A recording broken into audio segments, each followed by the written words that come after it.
hundreds of people are still awaiting trial for their alleged role in the Capitol riots of January 6th last year, while over 150 others have pleaded guilty. Our broadcast partner, VOA's congressional correspondent Catherine Gibson, has sent us this report.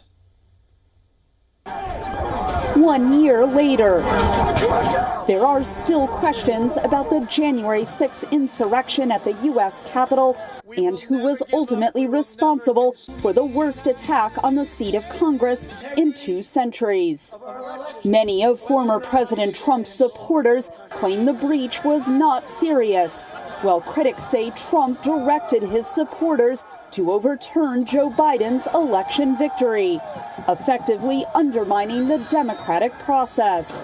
Rioters roamed the halls of the Capitol building, raising security concerns for lawmakers and staffers who were preparing to certify Biden's election victory. I'll never forgive former President of the United States and his lackeys and his bullies that he sent to the Capitol for the trauma that was exerted on our staff. The U.S. House of Representatives moved swiftly to impeach Trump just days after the riot, alleging he was guilty of inciting the insurrection. But the U.S. Senate acquitted the former president of that charge in February 2021. He is hereby acquitted. Lawmakers have held numerous hearings on the security failures of that day.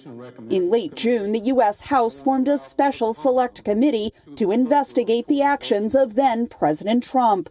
The panel has issued subpoenas to compel former White House officials and Trump campaign staff to testify about the president's actions that day and the days leading up to the attack. Find Mark Randall Meadows in contempt of Congress. The committee is expected to release a report on its investigation before the November 2022 midterm elections, but the findings are not legally binding. In the U.S. courts, 704 individuals have been charged at the federal level with offenses ranging from misdemeanor trespassing charges to more serious charges, including violence against law enforcement and members of the media. Researchers estimate about 70 to 80 individuals involved in militant networks face even more serious charges of conspiracy. These are the hierarchical domestic violent extremist groups, the Proud Boys, the Oath Keepers, some 3%ers mixed in there, who are alleged to have not just gone to the Capitol to see the speech, to protest, to march, but with a concerted conspiracy ranging from the collection of funds, the dispersal of weapons, of marching up the steps of the Capitol in a stack formation, to leaving guns at a Virginia hotel. 5 people present at the January 6th riot died.